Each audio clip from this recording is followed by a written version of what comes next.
The Philippines archipelago is north of Australia and bordered on the west by the China Sea. It is a part of Southeast Asia. The Philippines are named after Philip II. The archipelago is a group of 7,000 islands and islets, among which only about 2,000 are inhabited. Luzon, to the north, is the largest and most populated island. The capital city of Luzon is Manila. Manila has been referred to as Metro Manila since 1976. The megalopolis is home to more than 10 million Filipinos. The coast around Manila Bay is evidence of the western character of the city. The port has a strategic location that has been important to the history of the capital and the country.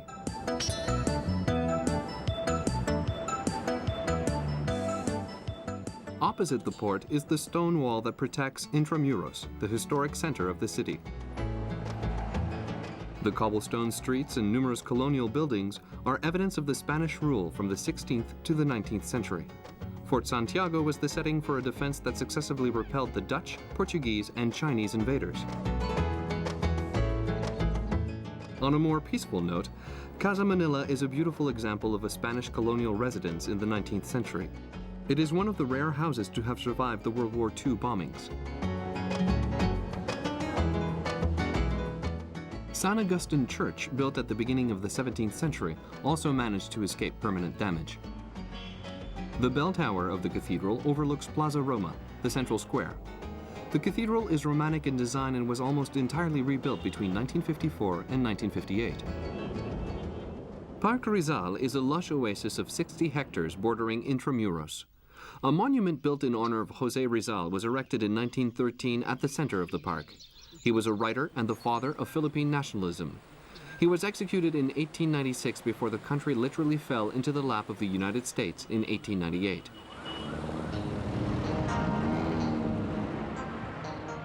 The Manila Hotel is a typical building of this period and served as MacArthur's headquarters starting in 1935.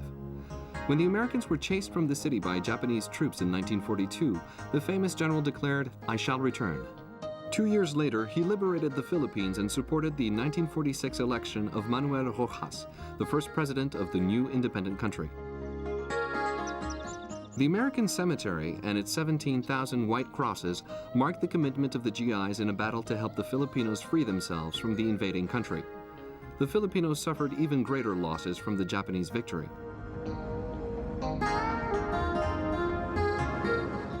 Almost 75% of the city was destroyed by the war.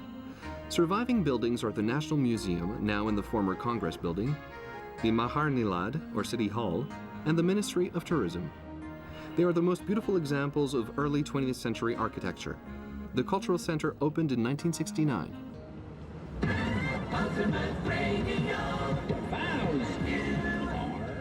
Today, Manila is a throbbing, endlessly growing city in constant movement. These colorful collective taxis with sparkling chrome are jeepneys. Manila has about 50,000 of them rushing along with the flow of traffic that can make your head spin.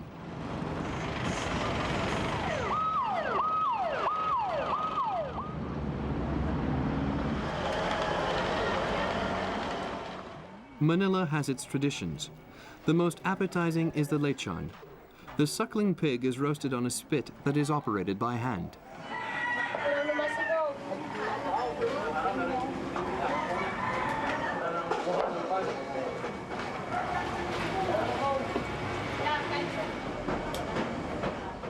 Lechon is an essential ingredient for holidays and celebrations.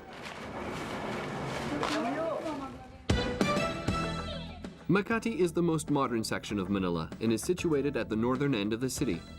Large businesses have opened their head offices here, and luxury hotels and restaurants have sprung up all over to accommodate their business.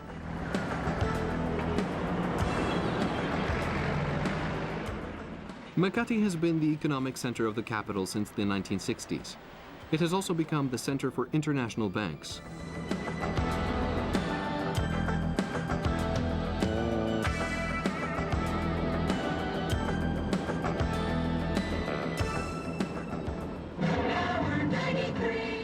Manila would not really be Manila without its nightlife. The city seems to come alive after nightfall with its kaleidoscope of bars, restaurants, and discotheques. EXBR time is 9:47.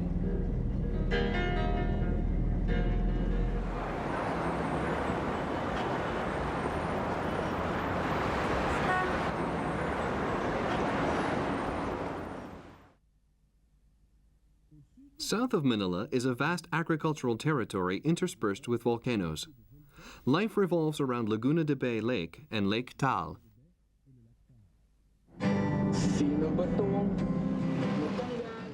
The highway from Metro Manila heading to Lake Laguna de Bay is congested. Traffic is intense and the road is monopolized by jeepneys. The most renowned dealer of these kings of the road is in Las Piñas. Sarao is a popular model. Jeepney is the main transport vehicle here in our country. Same as it goes with the buses and other means of public utility vehicle. Well, here in our country, we do it by hand. Less machine, more on workers. And we are more on labor intensive. American and Japanese. The U.S. Army Jeep is the early descendant of the Jeep. Then the engine and all moving parts of the vehicle is from Japan. The jeepneys are built manually. They were originally made from parts of Army vehicles that the U.S. Army left behind after World War II.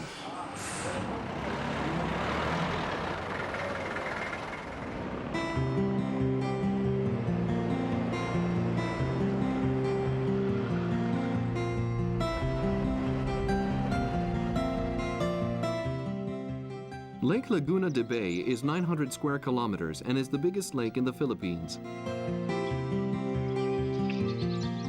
Its banks are speckled with small fishing villages. Paete is one of them. Saint Jacques Church was built in 1848 and is a reminder of the Spanish presence in Paete. It is considered the most remarkable church in the region. Paete is also recognized for its woodcarvers. They specialize in religious works, although there is the occasional deviance for more lucrative pursuits.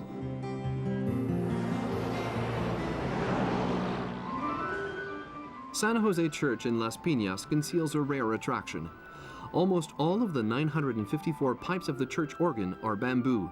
The organ was painstakingly assembled in 1816, and the sound turned out to be unique.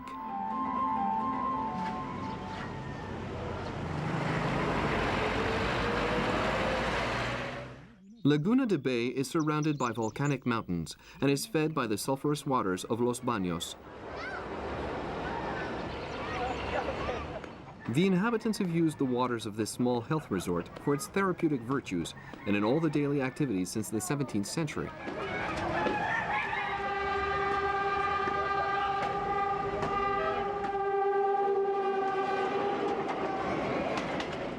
The train is a practical means of transportation.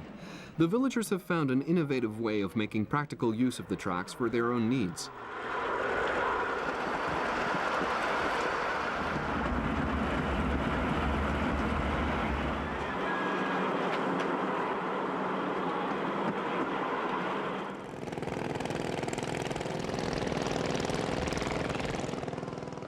The river that leads to the Pagsanjan Falls can be quite dangerous in some areas.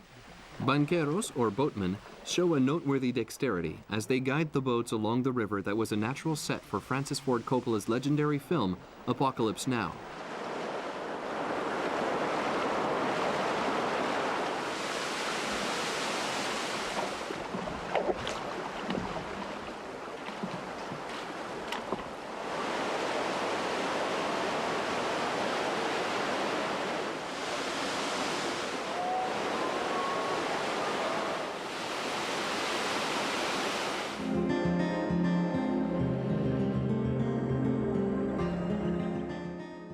Lake Taal is 60 kilometers south of Manila and has a very peaceful appearance.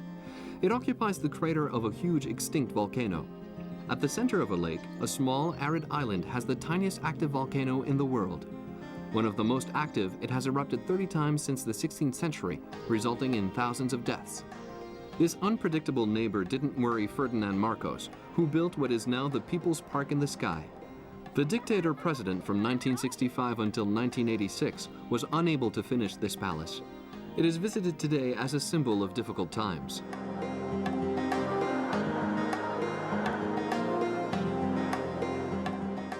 This region of Luzon is marked by a combination of dangerous cliffs, fertile plains, and vast water reservoirs.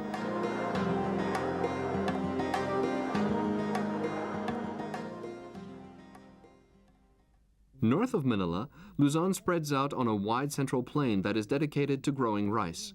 Active volcanoes like Pinatubo Mountain intermittently border these plains.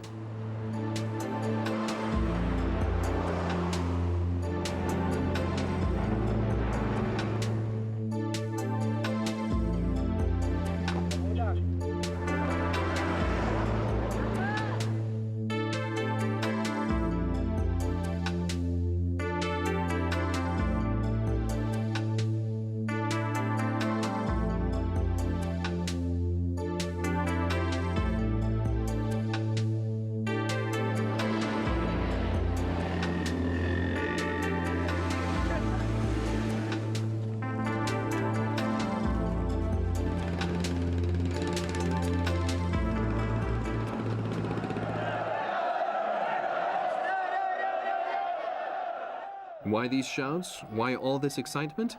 It's time for the cockfight, a passion for Filipinos.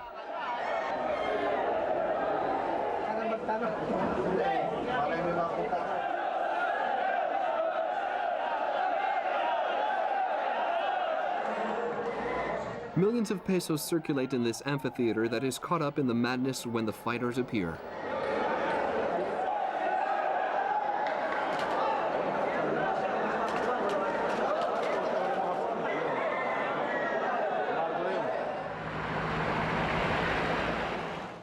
There are 37 volcanoes in the Philippines. 18 of these are active. They are synonymous with fertility and disaster. In the month of May 1991, a rain of ashes and an avalanche of molten lava descended on the town of Angeles and covered 800 square kilometers of rice fields. The volcano left more than 1 million people homeless.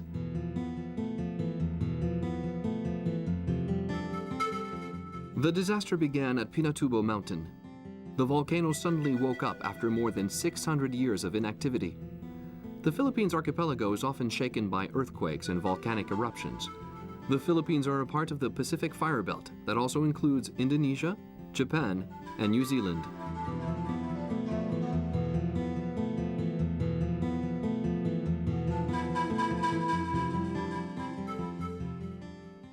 Natural medicine is a new approach.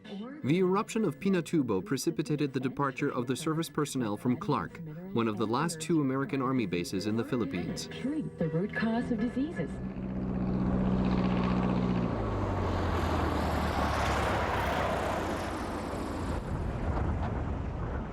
There are 20,000 servicemen living in isolation on Clark's gigantic base. The barracks have given way to department stores. Clark became a commercial and tourist district, which was stimulated by its status as a duty-free zone, initiated by the government.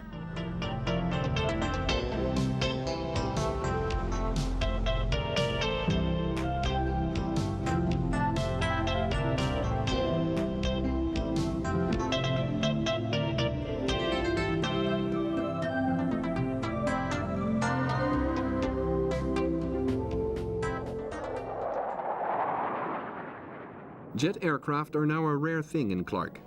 However, the nostalgia of the times is kept up in workshops where models are made out of wood.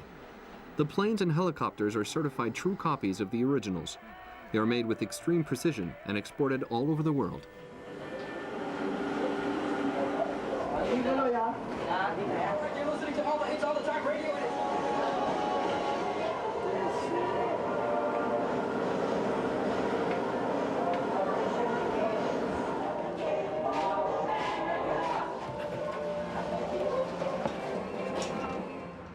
The talented craftsmen even reproduce identical models with colors and logos from known companies, and by adding a little movement, they seem to come to life.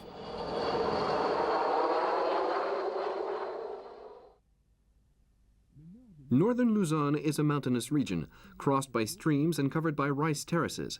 It is also a country of ethnic minorities that came from the Asian continent over 3,000 years ago.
Nestled on the first foothills of the central mountain range, the city of Baguio is the last city before the mountains. It is positioned on a high plateau at an altitude of 1,500 meters. Baguio is one of the preferred holiday spots for Filipinos. Baguio is nicknamed the Summer City because of its numerous parks and gardens. The city was modeled after Washington, D.C. by an American architect at the beginning of the 20th century. Dapat nagtipon dito yung hawa.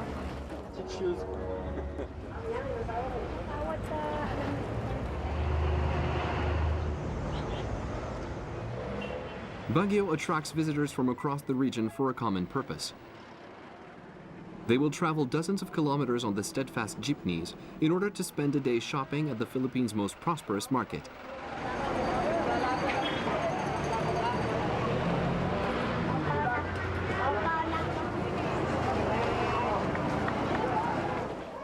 The Baguio market has everything. There's an incredible variety of fish, fruits, and vegetables.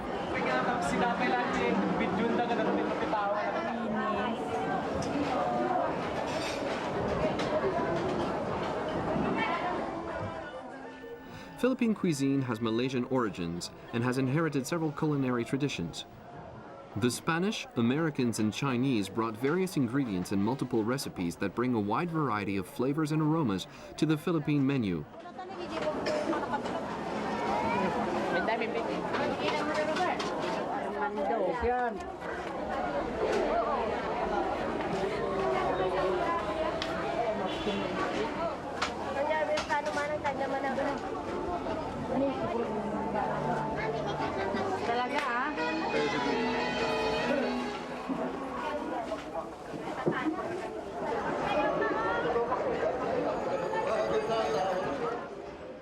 Arts and crafts are a valuable activity in Baguio.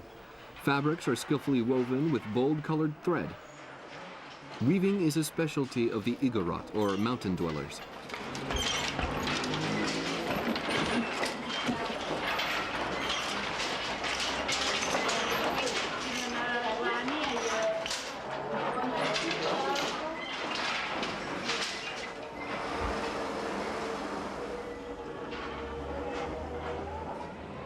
Another craft provides work for unemployed youth and for the disabled. Belgian nuns set up the St. Louis Center, which specializes in St. Louis filigree. The purpose is to make silver jewelry and other ornamental objects. The silver is mined not far from Baguio.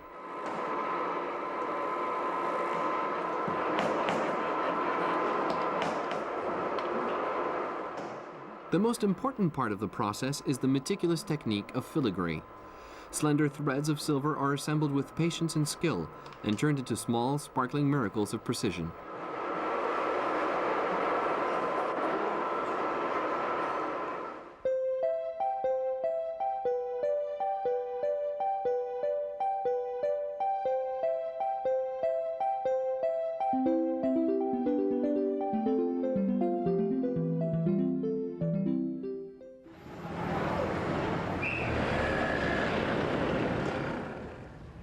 If Baguio is proud of a cathedral that marks the presence of its Catholic population, the city has also found its hour of glory thanks to other beliefs. At the beginning of the 1970s, the faith healers saw a way to treat patients from around the world who were willing to believe in their therapeutic powers. Even though it is not as popular today, it is still respected by Filipinos to have the healers treat their ills. A faith healer is a healer that cures, that heals all kinds of problems. Most of the patients that we have here are mostly cancer. Actually, they are not 100% healed. Some are 80%, chances of healing. The faith healers' powers are strong. They operate with their bare hands and without anesthesia. The patients pay a healthy sum for what the skeptics consider a skillful sleight of hand. Nevertheless, many Filipinos believe in their powers. Baguio is a city certainly protected by the good spirits. Because Baguio, I think the energy here is better. There's no school for that. It's from my grandfather. He was a healer. Let's finish.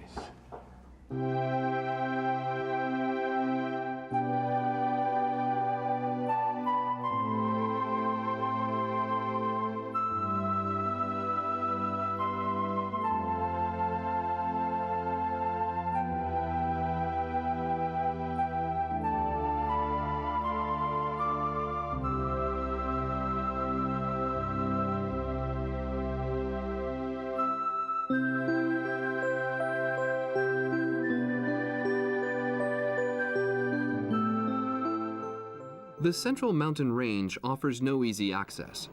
The mountains average an altitude between 2,000 and 3,000 meters. Halsema Highway is the only road that crosses the mountain. Villages are rare, and the inhabitants survive basically on terrace farming, where they grow mostly fruits and vegetables.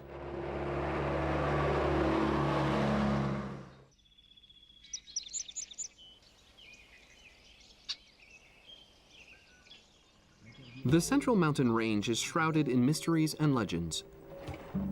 The foothills of Timbak Mountain conceal an exceptional and disturbing archaeological treasure. A fragile gate protects the access to a cave that stores numerous enigmatic Iboloy mummies. The Iboloys were farmers that lived in the mountains.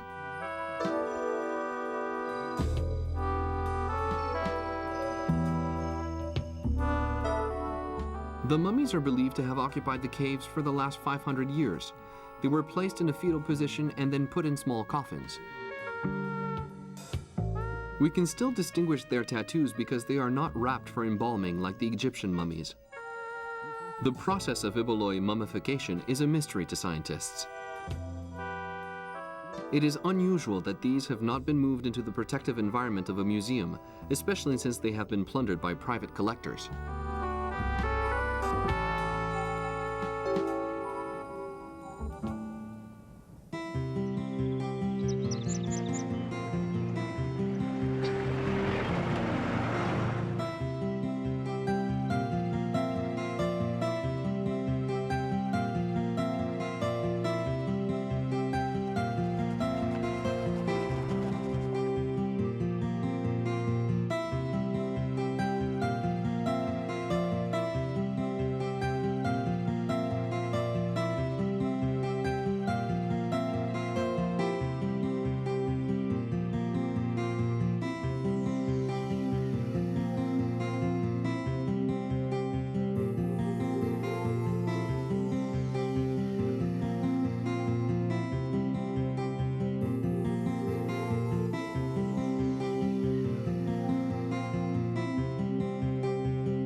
Bontoc is the capital of the mountain region. This small, quiet village is at an altitude of 900 meters and is the crossroads for the entire region. Difficult access has contributed to protect the extremely rich ethnic heritage and traditions of the province. The Sagada site is 18 kilometers from Bontoc and is 1,500 meters above sea level. It is hidden inside a bamboo forest. Cone-shaped rock formations provide a useful disguise for another unusual burial practice. The coffins are perched several meters above the ground. There's something else to see as you get closer to the caves.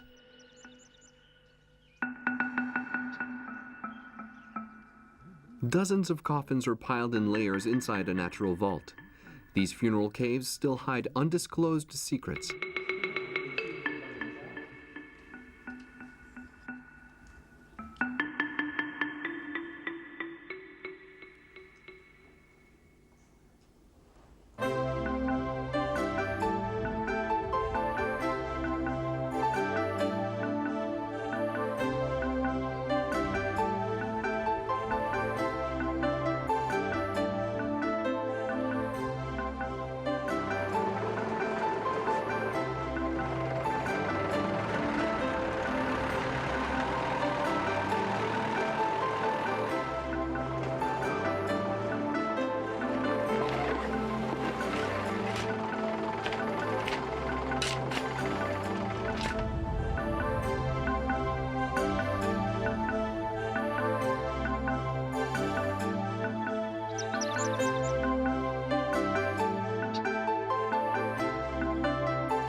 Baguio introduces a new shape to terrace farming.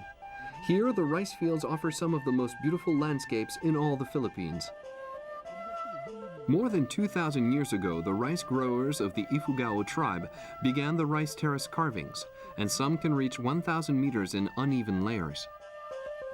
The Banaway region is the most spectacular of these sites dedicated to terrace farming. Banaway is a little village that hugs the sides of several hills and is situated at an altitude of 1,200 meters.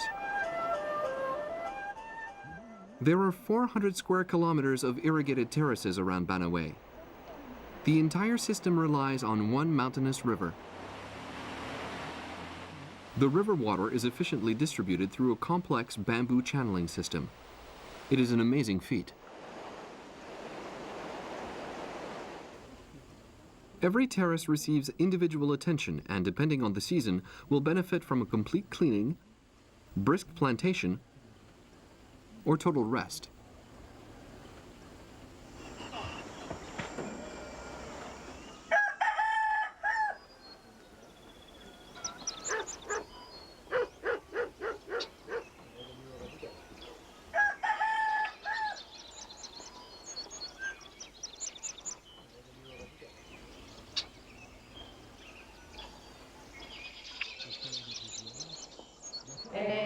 The members of the Ifugao tribe live in small hamlets at the heartland of the rice plantations. They were once headhunters, but now stick to being excellent farmers. Access to some of the houses is difficult due to the steep, sloping terrain.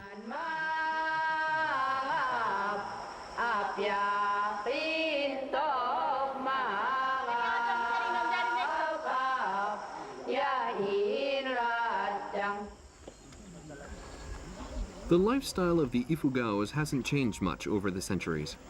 They are for the most part animists, with the belief that all nature has a soul. Ifugaos belong to one of 60 ethnic minorities that exist in the Philippines. These minorities represent 10% of the population and are distributed throughout the archipelago.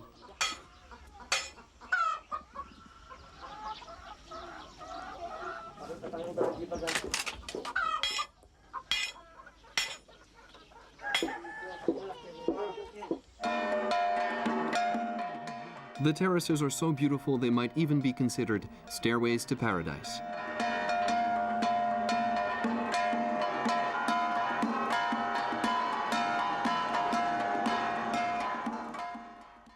Right at the center of the Philippine archipelago, about 500 kilometers from Manila, is the Visayas archipelago.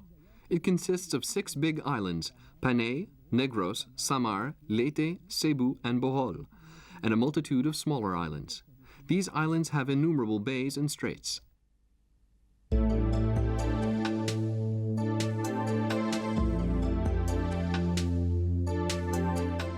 Leyte is 150 kilometers long by 50 kilometers wide. It is a mountainous island with wide plains in the northwest. Its main resources are coconut oil, corn, some rice, sugarcane, and more obviously, fish. The main city on the island is Tacloban. There is a long row of houses built on stilts that are snuggled up along the coast.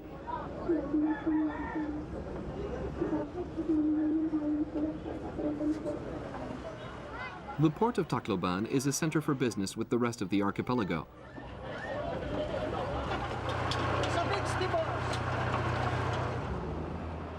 The Visayas Islands were unable to escape colonization by the Spanish, or the evangelism that accompanied it. So the Cathedral of Tacloban welcomes numerous believers every day who worship Santo Niño, the child Jesus.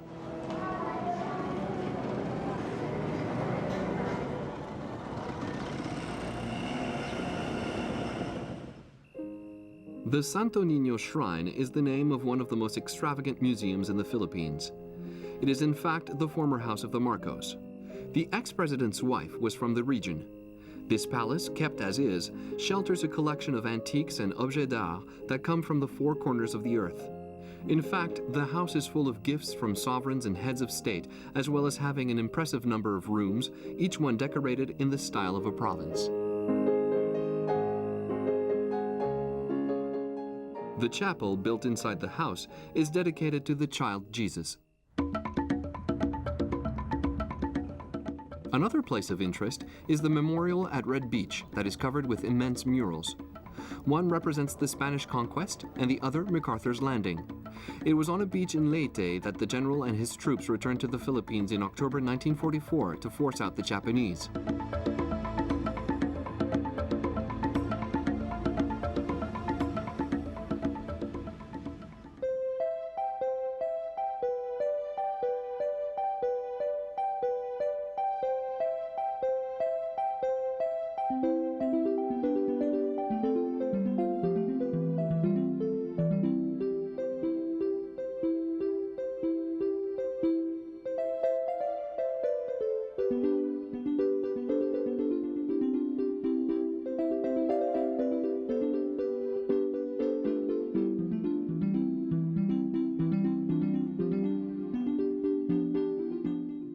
The San Juanico Bridge is 2 kilometers long and connects the islands of Leyte and Samar.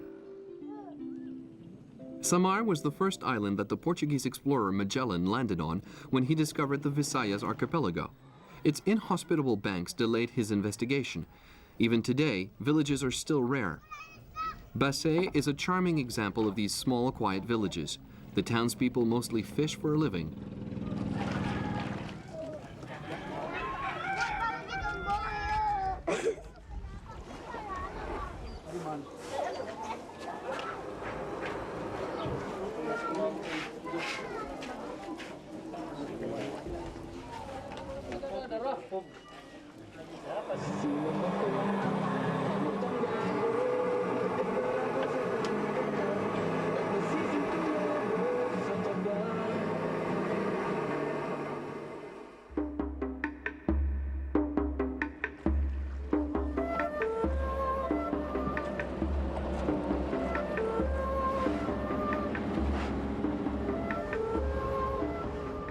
One of the main attractions on the coast is Marabut Bay.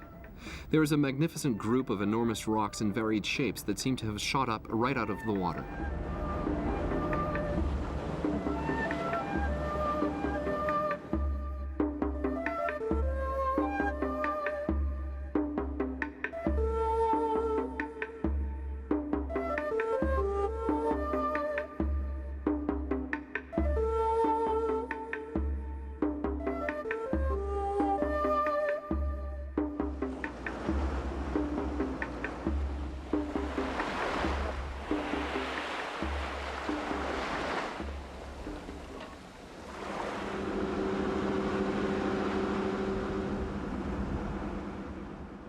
The rocks of Marabut are volcanic in origin. They have been formed by erosion and are full of caves and passages that lead to another strange landscape.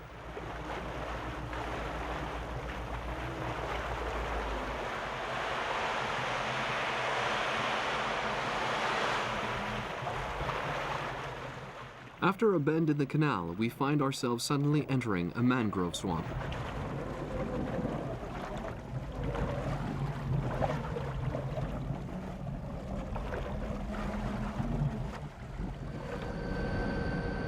Samar is covered with an extremely dense layer of forest crossed by a labyrinth of rivers and canals.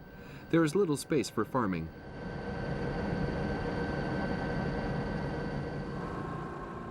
One-fifth of the Philippine population lives in the Visayas archipelago. There are 3 different ethnic groups in this region, and they all have their own language.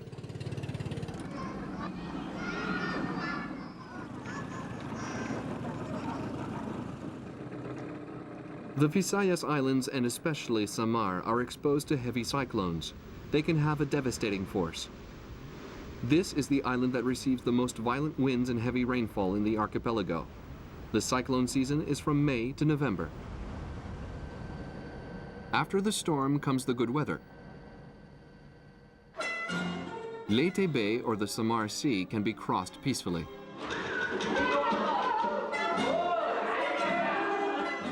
These 2 islands have been marked by history and rugged surroundings crossed by adventure and tradition. When the time comes for a holiday celebration, the melodies and folk dances bring color and joy to the island's wilderness.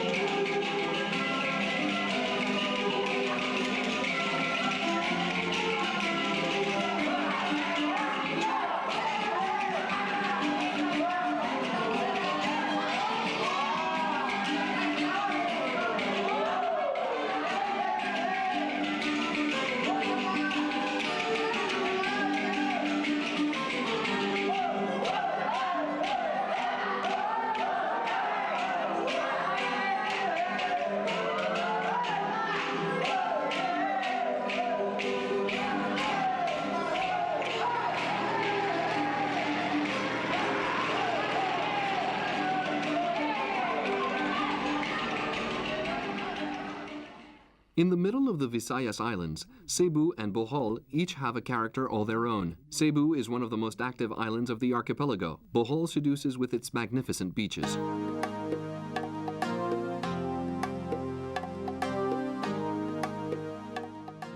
Cebu is 200 kilometers long by 40 kilometers wide and is mountainous for its entire length.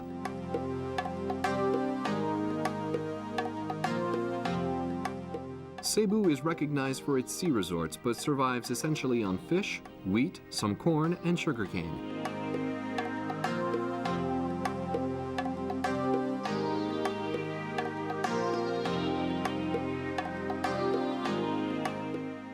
Nicknamed Queen of the South, Cebu City has the most active ports in the Philippines. It was already a busy port long before the Spanish arrived. Cebu City is considered an excellent city for trade.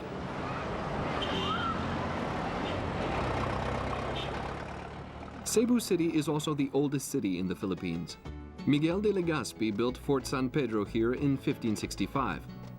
The conquistador had hardly gotten off the boat when he had the fort built to protect the city from pirates. It was only finished in 1738. Since the end of the 1960s, some of the old buildings have been restored.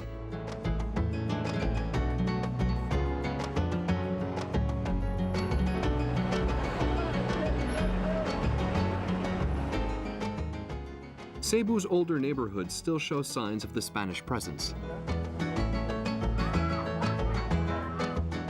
Some beautiful colonial houses with wrought iron railings were built near the cathedral. After the Basilica del Santo Niño was built, it burnt down 3 times. Last rebuilt in 1735, it is still standing and so far seems unharmed.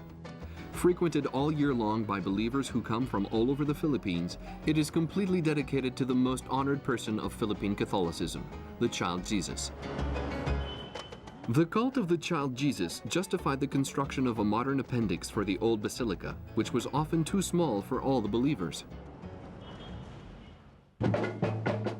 The Child Jesus is the center of most celebrations, holidays, and processions that take place in the country, especially during Holy Week. This practice goes back to Magellan's discovery of Cebu in 1521. The navigator is said to have offered a statue of the Child Jesus to the Queen of the island, which would have allowed him to settle down in Cebu without firing a single cannon.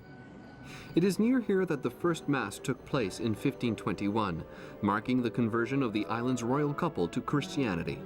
A big cross is a reminder of the event. Mactan Island is connected with Cebu City by a long bridge. It was not far from here that Magellan landed and unloaded his troops in order to exercise his control over the local sovereign, Lapu-Lapu. However, to Magellan's great surprise, Lapu-Lapu, backed by 2,000 scantily armed loyal followers, fought so passionately that they forced the conquistadors to throw down their weapons and run away. The main city on the island is named after Lapu-Lapu, who is still worshipped by Filipinos.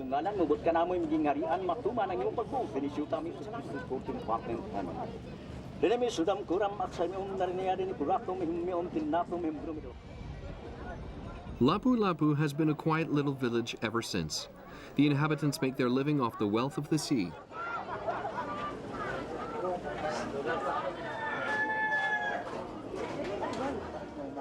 Extravagantly colored fish compete with the ornaments made from seashells in the village market.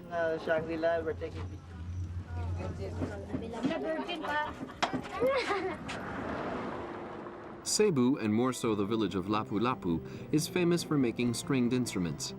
The artisans of Lapu-Lapu make the most beautiful guitars in the country, and they are exported worldwide. It's because this place, for so many years ago, where the guitar making started in the province of Cebu. So this village here is the one famous among all the places in the province of Cebu. Okay, to make a guitar, depends, the length of time depends on the specific design of a guitar. Now for a very top or expensive top-of-the-line guitar, it takes about 1.5 months to finish one guitar per worker. However, on the cheapest quality guitar, one worker can finish 4 guitars in 1 week.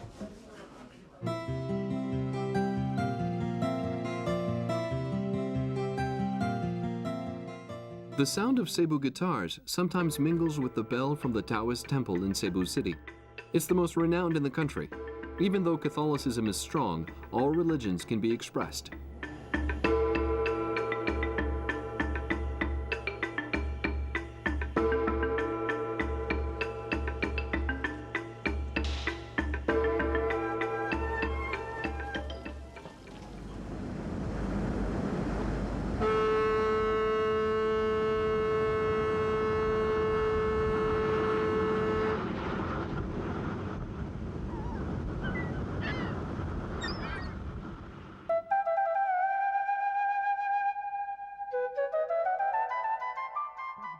Tagbilaran is the only real town in Bohol, the 10th largest island in the country. Most of the inhabitants live here by farming corn, rice, and coconut. Basket weaving is the one craft particular to this island.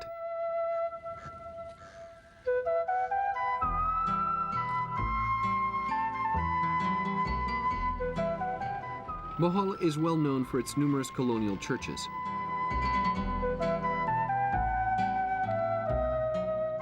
The Baclayon Church of Immaculate Conception is the oldest and dates back to 1595.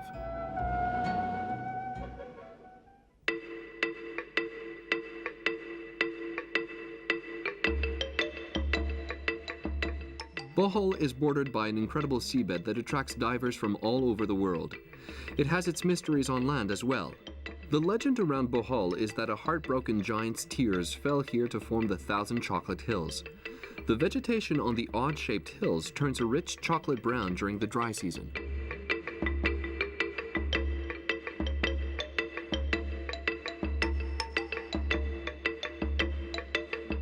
The view from the sky is spectacular. They can also be reached by following the winding route of the Lobok River that runs from north to south across Bohol.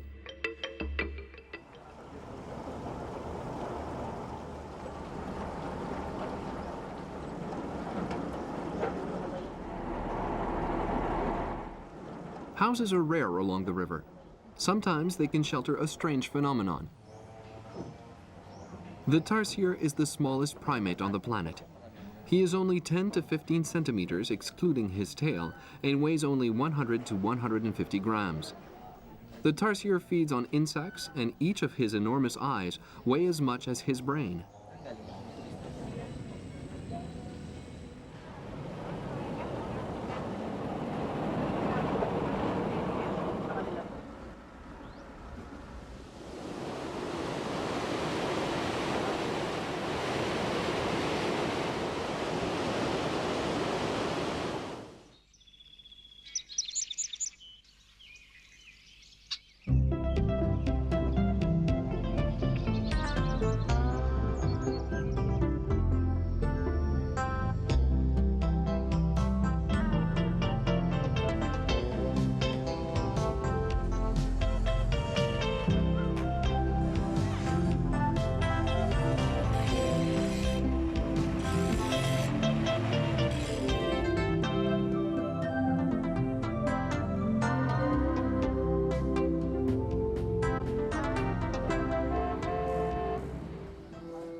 Bohol is unusual because it is characterized by the exuberance of nature that takes on some original shapes.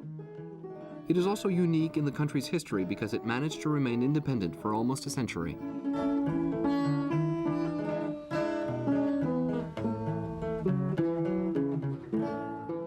The typical outriggers are perfect for spending all day at sea and drifting quietly between the most beautiful group of islands in the Philippines.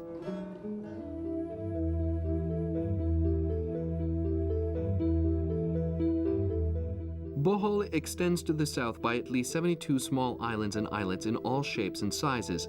They are a diver's dream and can satisfy the desires of all those who seek a solitary paradise.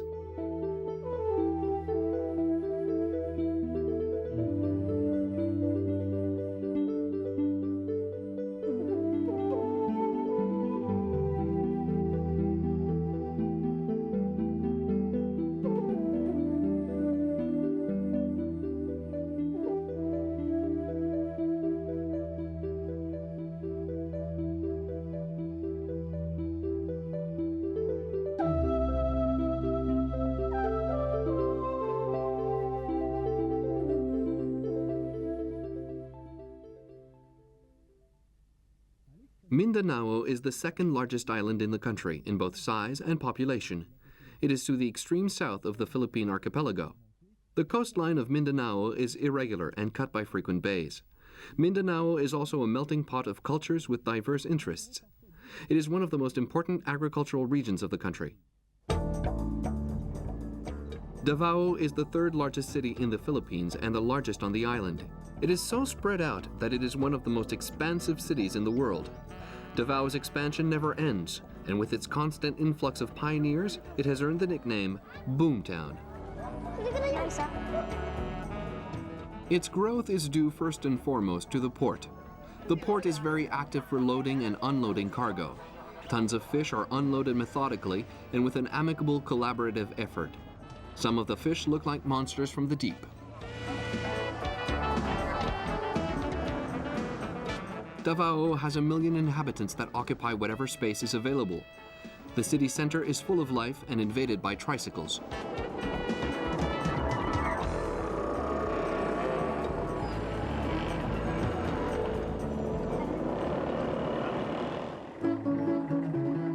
When leaving the city, the means of transportation that is natural for some can be unbelievable to others.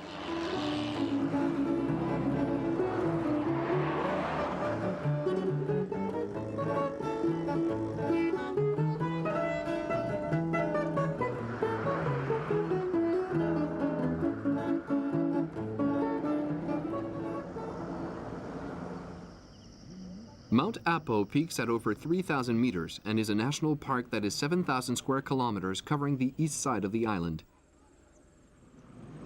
The establishment of national parks has been vital for the protection of the forest and the fauna. A foundation attempts to protect several species of birds from extinction. The Philippines' legendary eagle is among them. It is one of the largest eagles in existence and was incorrectly called the monkey-eater eagle. Only 15 specimens live in protected captivity, and only about 15 others have been cataloged in the wild.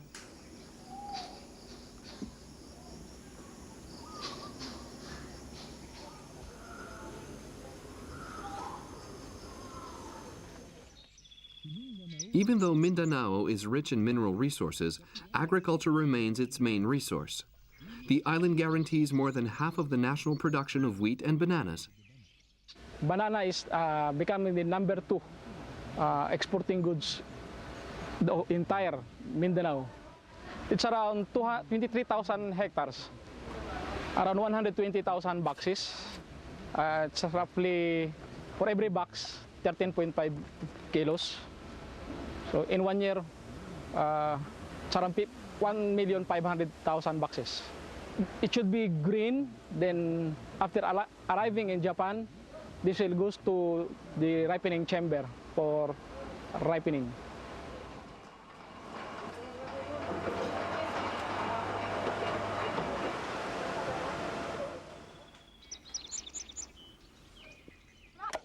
Besides the banana, Mindanao is also a substantial producer of coconut, corn for local consumption, and especially pineapple, which are exported all over the world.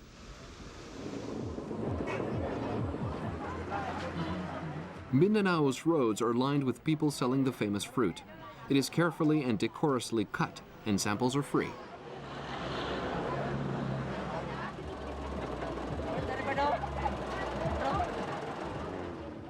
Delicious.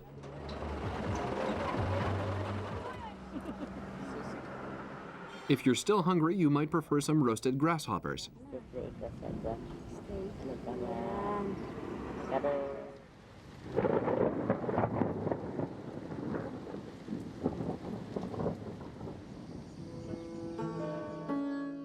Lake Cebu is considered a peaceful haven in Mindanao. It is reputed for staying far away from any ethnic or political conflict.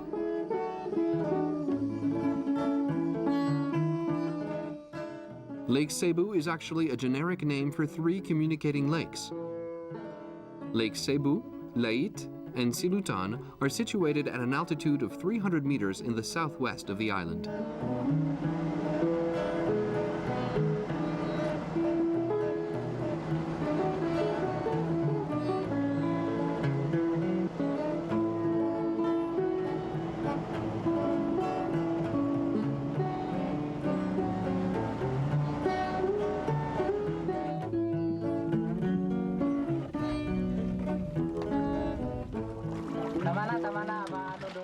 The lake is excellent for fishing, and it is here that the fishermen find the tilapia, which is a favorite throughout the islands. It can be bought at Cebu's village market.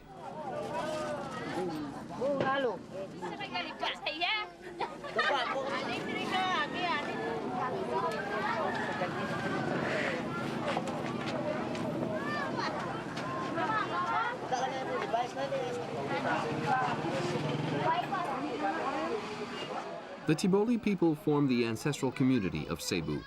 They are only one of several ethnic minorities that inhabit Mindanao. There are about 60,000 people in this region whose livelihood is invested in the lake and the surrounding farmland.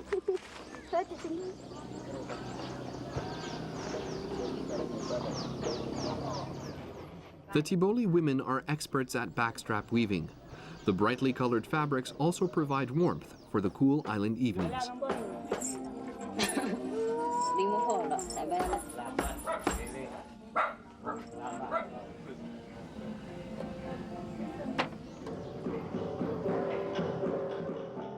Sometimes the women will wear hats when they go out at the end of the day.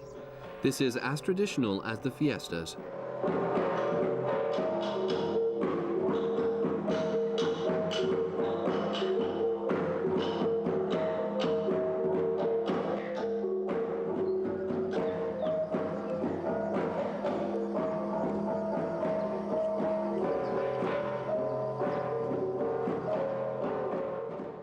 One final spin and a last enchanting spell for a country without pretense, which the poet Jose Rizal described as his beloved homeland, cherished land under the sun, pearl of the eastern sea, our lost Eden.